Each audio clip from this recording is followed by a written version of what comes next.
Hello guys, நான் தங்க மாதிரி தப்பு இருந்தேன். சரி, சில பேர் சொன்னால் கேட்பாங்க.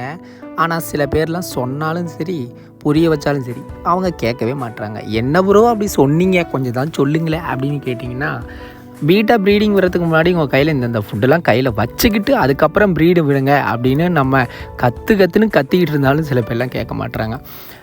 மொய்னா வினிகிரியில் மைக்ரோவார்ம்ஸ் இதெல்லாம் கையில் இருந்துச்சுன்னா கண்டிப்பாக குட்டியை காப்பாற்றலான்னு நான் சொல்லிகிட்டு இருக்கேன். சில யூடியூபர் வந்துட்டு எக்கு கொடுத்தா காப்பாற்றலான்னு சொல்கிறீங்க. ஆனால் என்னை பொறுத்தளவுக்கு என்னோடய எக்ஸ்பீரியன்ஸ் படி நீங்கள் எக்கு கொடுக்கலாம். ஆனால் 99% காப்பாற்ற முடியுமான்னா சான்சஸ் கம்மி.